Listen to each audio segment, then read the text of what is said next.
Oke, 1, 2, 3, roll and action. Oke, kenalin, saya Renu Hidayat, dan kali ini di kelas rekam visual yang pertama saya akan ngasih tutorial ke kalian. Bukan tutorial sih, lebih ke basic dasar fotografi, yaitu pengenalan cara penggunaan kamera. Di sini sudah ada kameranya, yaitu kamera Canon Case X7 atau di Indonesia itu dikenal dengan Canon 100D. Si layarnya ini udah touchscreen, terus dilengkapi dengan port mic dan beberapa port lainnya, dan ya ini kamera untuk kelas entry level atau emang bener-bener buat pemula gitu, dan udah ngedukung perekaman kurang lebih Full HD, tapi sayang nggak bisa 60 fps. Karena apa? Karena ini DSLR. Oke, jadi kita mulai tata cara penggunaannya. Supaya apa? Supaya kalian tahu dan lebih paham gimana sih cara gunain kamera yang benar itu kayak gimana. Oke, kita pindah ya ke sini, ke kamera sini, view-nya, jangan ke saya. Oke, kita udah pindah ke kamera, dan kita bakal lihat ini kameranya. Oke, di sini itu ada merek.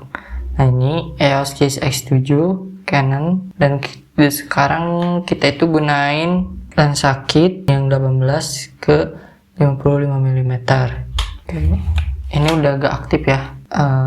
Si autofocusnya, soalnya udah rusak di lensanya. Jadi cuman ada stabilizer doang, biar kalau foto itu nggak shaky gitu. Oke, di sini ada tombol-tombol. Oke, di sini ada dial button untuk pindah-pindah mode.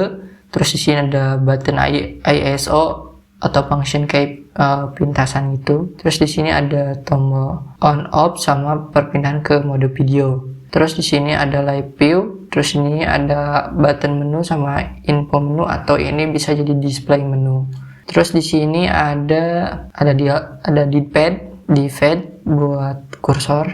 Terus ini udah buat setting, buat itu nyeting yang segitiga exposure dan semacamnya. Terus kita coba hidupin sekarang, hidupinnya. Oh iya, lupa. Nah, ini ada tombol zoom in zoom out. Oke, kita coba hidupin ya.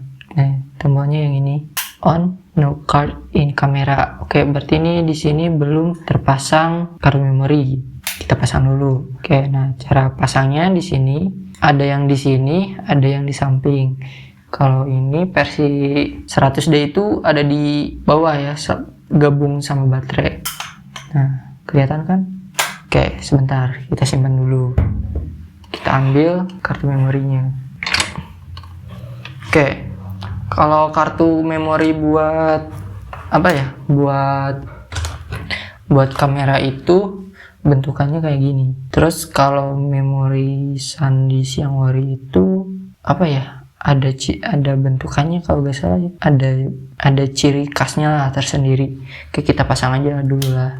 Oke, kita pasang. Posisinya seperti ini. Soalnya di sini tuh ada petunjuk buat si kartu memori ini, posisinya. Oke, jadi jangan sampai kebalik, jadi kayak gini. Pasang ke sini, ke memori slot, sampai bunyi klik. Oke, nah kalau kebaca itu si memori ya, ini buat Canon. Kalau buat Canon itu ada ciri khasnya, tutup. Nah, ada kedip merah, kita hidupin. Terus indikator kedua, kalau si kartu memorinya kebaca itu, nah ini ada jumlah shootnya, buat nge-shoot kira-kira maksimal berapa. Terus kalau mau foto, kita kenalin dulu segitiga exposure. Oke, ini udah masuk mode manual, yang mode M, yang ini mode M. Oke, di sini ada shutter speed, yang ini.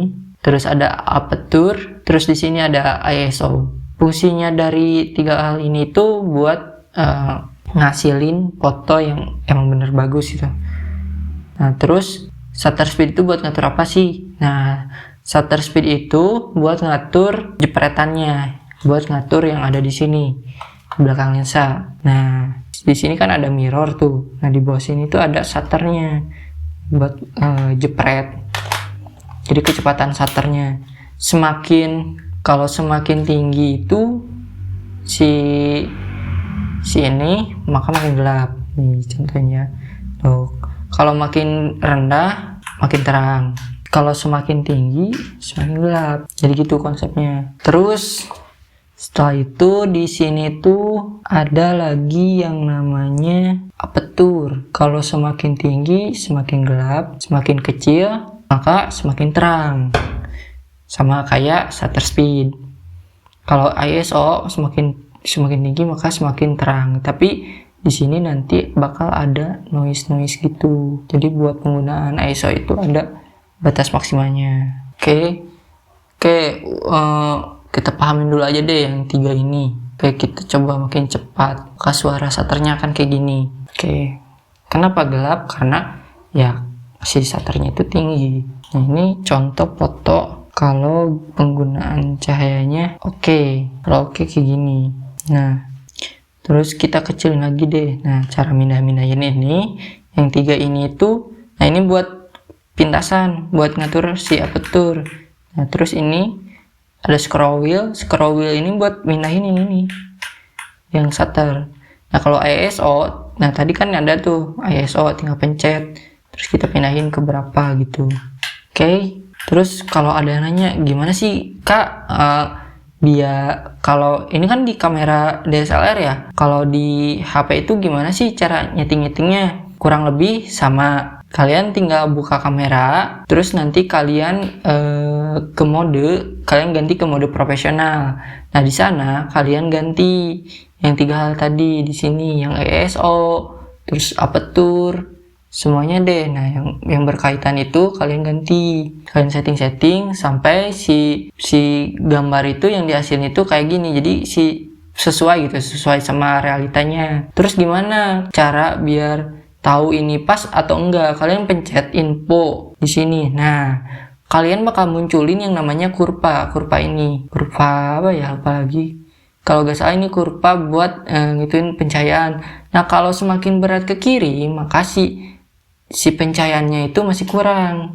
Terus kalau pengen optimal gimana? Nah, jadi si kurvanya itu harus seimbang antara kiri dan kanan itu. Kan di sini ada 5 kolom.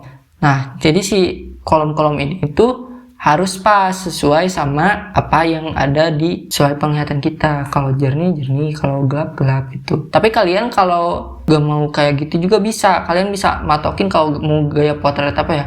Kalau mau potret siluet kah, atau mungkin mau bayangan atau pencahayaannya atau over gitu, kalian bisa kreasiin sesuai yang kalian mau gitu. Karena apa?